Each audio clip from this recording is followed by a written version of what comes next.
It's something that I've always wanted to do. I've always enjoyed looking around other people's second-hand bookstores, and it's sort of a dream of mine that one day I would have one.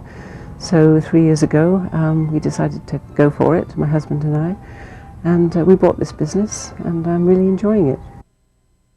There are standard collectibles. For instance, people like to collect Kennedy books and magazines. Some people get a fixation on a movie star, and they collect everything about, say, Sophia Loren, that kind of thing.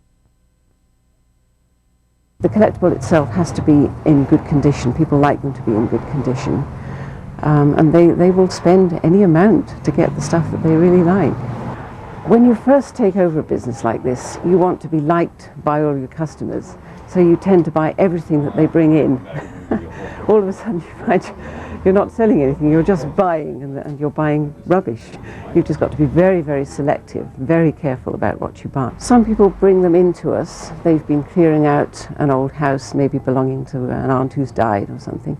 They find this stuff in the basement, and they don't know what else to do with it, so they come to us hoping that it will be worth something.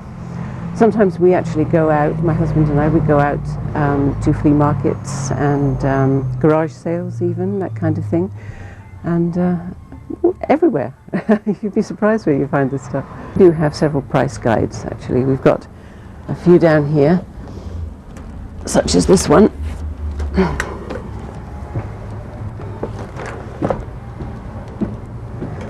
This will give you the names of the authors and their more collectible books.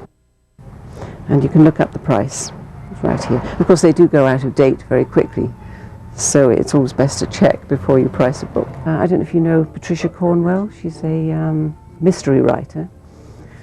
A book of hers came in, and I knew that it would be not the run-of-the-mill Patricia Cornwell, because the name was written Patricia Daniels Cornwell. It was one of her earliest ones. But I didn't have any way of knowing its value. Luckily I have some friends who are dealers, and I phoned one of these, and he told me it was worth quite a bit of money. I was quite excited, because usually the books that come in here are worth about $10, you know.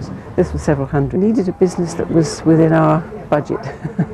And this was advertised, and we went along to see it, and we really liked it because besides just having books, it also had the collectible magazines. We have collectible old postcards as well. And we thought the variety was rather nice. This was something that we really liked when we first bought the store, and we've been increasing it ever since, because people go for Lifes in a big way. Not only do they like the famous people on the covers, like Joe DiMaggio or the Queen, Marilyn Monroe or the Kennedys, but they like to buy them for birthday presents. For instance, if somebody had been born June the 10th, 1946, this would be a wonderful present to give someone, because they can flip through and see what was happening the day they were born, the week they were born. And we sell a lot for presents, for birthdays, anniversaries, things like that.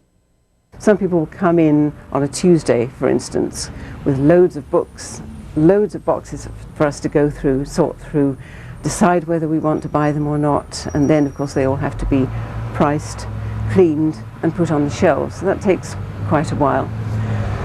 Some days the phone goes non-stop with people inquiring about books either that they want to buy or that they want to sell. We have, in September of course, all the students come wanting books for their school. Plays especially, poetry, literature, philosophy, that kind of thing. And these are first year students usually, so they need a lot of help in finding these books.